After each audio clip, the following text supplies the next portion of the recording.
तो स्टार्ट करते last video में हमने बात की थी अगाथा ओरिलोन के फर्स्ट एपिसोड के बारे में एंड जाना था क्या थी कहानी। सो स्टार्ट करते हैं अब अगाथा ओरिलोन के सेकंड एपिसोड के बारे में। सो वीडियो को एंड तक देखना। चलिए दूसरे एपिसोड से शुरू करते हैं। सेलिन सेवन की आवाज़ सुनकर अगाथा बहुत डर जाती है, इसलिए अगाथा जल्दी से घर से बाहर निकलने की कोशिश करने लगती है ताकि वो उस जगह से दूर जा सके और सेलिन सेवन को कभी ना पा सके। तैयार हो रही होती है तो देखती है वो लड़का जिसे अगाथा ने बांधा हुआ था वो अपनी जगह से खड़ा हो जाता है और दीवार की मदद से अपना मुंह खोल लेता है। उसके बाद लड़का अगाथा से कहता है उसे चुड़ैलों वाली सड़क पर ले जाना चाहिए, जिसे हिंदी में डायन नगर कहते हैं। अब जब अगाथा डायन नगर के बारे में सुनती है तो वो थोड़ा सा हक्का पक्का हो जाती है और जल्दी से उस लड़के के पास आकर उसकी मुंह से पट्टी हटा देती है और उससे पूछती है कि तुम क्या कह रहे थे। लड़का फिर अगाथा से कहता है कि वो अगाथा के साथ डायन नगर जाना चाहता है। सुनकर अगाथा लड़के से कहती है डायन नगर जैसा कुछ भी नहीं है, लेकिन लड़का ये सुनकर अगाथा से कहता है एक चुड़ैल कभी भी डायन नगर के बारे में किसी को नहीं बताएगी। जानता है कि अगाथा उससे झूठ बोल रही है, बट इन रियलिटी उसको भी बताया अगाथा सब कुछ जानती है क्योंकि अगाथा खुद भी एक चुड़ैल है। इसके आगे लड़का कहता है डायन नगर के बारे में वो जानता है कि अगर तुम डायन नगर के अंत तक पहुंच जाओ तो तुम वो सब कुछ पा सकते हो जो तुम चाहते हो। इसके अलावा लड़का उससे कहता है कि उसने इन सब चीज़ों के बारे में बहुत पढ़ाइयाँ करी है, इसलिए वो कहता है उसे इन सब चीज़ों के बारे में पता तो सब कुछ है लेकिन उसके पास चुड़ैलों जैसी पावर्स नहीं है। लेकिन अब उसे चुड़ैलों जैसी पावर्स भी चाहिए, इसलिए वो अगाथा के साथ डायन नगर के पास जाना चाहता है। अगाथा उससे कहती है डायन नगर बहुत खतरनाक जगह है, इस समय तुम्हारी मौत भी हो सकती है। इसके बाद लड़का वो कहता है वो नहीं डरता है और वो डायन नगर जाना चाहता है। इसके बाद अगाथा उससे कहती है तुम मेरे बारे में कैसे जानते हो।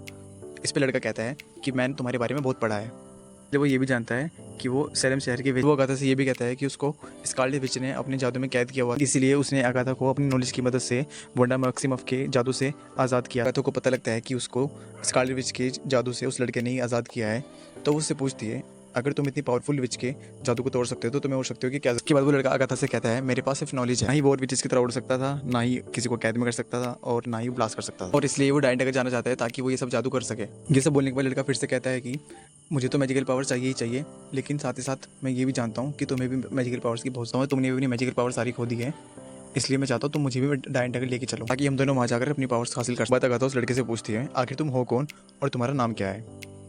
जैसे ही वो लड़का अपना नाम बताने की कोशिश करता है वैसे ही अगाथा देखती है कि उसके मुंह को किसी ने सिल दिया है और उसको कुछ भी सुनाई नहीं देता। ये देखकर अगाथा को कुछ भी समझ नहीं आता और एक बार उसके पास जाकर उसको फिर से बोलती है एंड उसको फिर से ये दिखता है कि उसका मुंह फिर से किसी ने सिल दिया है एंड उसको अगेन कुछ सुनाई नहीं देता, इसलिए अगाथा उसका नाम सुन नहीं पाती है एंड वो उसको लेके बाहर आ जाती है। वो उससे कहती है वो उसको डायन नगर तक लेके जाएगी, लेकिन वहाँ तक जाना आसान नहीं होगा, ना अकेले के बस में नहीं है, इसलिए हमें एक टोली बनानी पड़ेगी। लेकिन अगाथा बताती है कि उसकी टोली की सारी चुड़ैलें मर चुकी हैं एंड इसलिए अब उसको कुछ नई चुड़ैलें ढूंढकर एक नई टोली बनानी पड़ेगी। इसलिए वो डिसाइड करती है वो नई चुड़ैलें ढूंढकर एक नई टोली बनाएगी जिसकी मदद से वो डायन नगर तक जाएगी। एंड इसलिए अब वो उस लड़की की कार में बैठकर एक चुड़ैल के पास जाती है जो भविष्य बताने का काम करती है। एंड इसलिए वो जब दोनों अंदर आते हैं तो वो चुड़ैल अगाथा के दिमाग को पढ़कर उसके बारे में सब कुछ जान लेती है। इसके बाद अगाथा उससे कहती है मुझे पता है तुम्हारी यहाँ पे हालत बहुत ख़राब है और तुम्हारे पास पैसे भी नहीं, इसलिए वो उससे कहती है कि तुम मेरे साथ डायन नगर पे चलो जिससे कि तुम जो चाहो वहाँ पे मांग सकती हो और तुम्हारी भी इच्छा पूरी हो जाएगी। सुनकर दूसरी विच उससे कहती है यह नामुमकिन है क्योंकि डायन नगर पर जाना बहुत मुश्किल है, वहाँ पर किसी की भी जान जा सकती है, इसलिए वो उससे कहती है मैं नहीं जाऊँ। लेकिन फिर अगाथा उससे कहती है कोई बात नहीं, अगर तुम्हें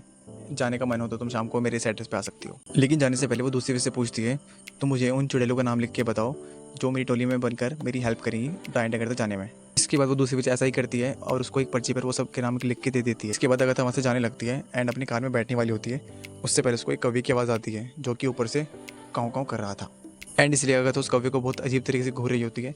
ये देखकर लड़का उसको बुलाता है एंड कहता है हमें दूसरी चुड़ैल के पास जाना है। इसके बाद अगाथा दूसरे विच के पास जाती है जो कि ऑर्गेनिक ज्वेलरी की शॉप चला रही होती है एंड अगाथा उसको भी सेम डील समझाती है एंड वहाँ से अपना एड्रेस देकर उसको चली जाती है। अगाथा एंड वो लड़का एक जगह पे खाने रुकते हैं, लेकिन थोड़ी देर बाद वहाँ पे भी एक उस कौवे की तरह एक चूहा आता है एंड अगाथा उस चूहे को भी उसी तरह घूरती है जैसे वो कौवे को घूर रही होती है, इसलिए इन दोनों सीन से ऐसा लगता है कि इनमें पक्का कुछ ना कुछ मिस्टेक छुपी हुई है। इसके बाद वो दोनों सीधा एक स्टोर में जाते हैं जहाँ पर उनकी तीसरी विच काम कर रही होती है एंड इसके बाद वो उससे मिलकर उसको भी डील समझाते हैं एंड उसको भी अपना एड्रेस देकर उसको भी आने को कहते हैं। इसके बाद वो दोनों गाड़ी में बैठकर घर जाने लगते हैं एंड अगाथा रास्ते में उस लड़के से पूछती है तुम कहाँ से बिलोंग करते हो एंड तुम्हारा घर कहाँ है। ये सुनकर लड़का अपने बारे में बताने लगता है, लेकिन पहले की तरह इस बार भी अगाथा को उसके बारे में कुछ भी समझ में नहीं आ रहा होता है क्योंकि इस बार भी उसको वही पाप। इसके बाद वो दोनों घर पहुंच जाते हैं एंड वो देखते हैं उसके घर पे जिन विचेस को उन्होंने बुलाया था वो तीनों वहाँ पे आ चुकी होती हैं, लेकिन अभी भी इनमें एक विच कम है, लेकिन जो विच कम है वो असल में एक 80 साल की बुढ़िया है। इसके बाद अगाथा जल्दी से उस चौथी विच को लेने जाती है क्योंकि वो उसके घर के पास ही रहती है। जब अगाथा उससे बात करने जाती है और उसको समझाती है तो उसको कुछ भी याद नहीं आ रहा होता क्योंकि वो भूल चुके थे वो एक चुड़ैल है। लेकिन अगाथा तभी उसको फटाफट से अपने घर में लेकर चली जाती है क्योंकि उनको लेट हो रहा होता है। इसके बाद वो पांचों चुड़ैल एक जगह पे इकट्ठा होकर एक गाना गाते हैं जिसकी मदद से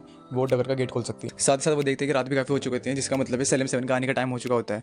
जैसे ही लड़का फिर गेट खोलता है वो बाहर खड़े होते हैं। इसके बाद वो लड़का उनको रोकने की कोशिश करता है लेकिन वो तब भी अंदर आ जाते हैं एंड वो अगाथा को मारने के लिए ढूंढ रहे होते हैं। इसके बाद हम देखते हैं अगाथा और बाकी विचेस का गाना ऑलमोस्ट खत्म हो जाता है जिससे कि डगर का दरवाजा खुल जाता है। इसके बाद अगाथा जल्दी से दरवाजा खोलती है एंड वो देखती है वहाँ पे सीढ़ियाँ हैं जिनकी मदद से वो डगर तक जा सकती है। वो लड़का भी पीछे से भागा आता है क्योंकि उसके पीछे सैलम 7 पड़े होते हैं एंड वो जल्दी से डगर के दरवाजे के अंदर घुस जाते हैं एंड वो जल्दी से गेट को बंद कर लेते हैं क्योंकि सैलम 7 बिल्कुल गेट के ऊपर ही होते हैं एंड वो उसको खोलने की कोशिश कर रहे होते हैं। इसके बाद थोड़ी देर चलने के बाद वो सीढ़ियाँ पार कर लेती है एंड वो सामने देखने को डायन डगर दिखता है। सो इसलिए वो सब डायन डगर को देख के बहुत खुश होते हैं एंड अपने जूते निकालकर नंगे पैर उसकी ओर चलने लगते हैं। सो दोस्तों यहीं पर अगाथा ओरियन के दोनों एपिसोड खत्म होते हैं एंड अगर आपको वीडियो पसंद आई तो लाइक एंड कमेंट्स करना मत भूलना एंड चैनल पर नए हो तो सब्सक्राइब भी कर देना।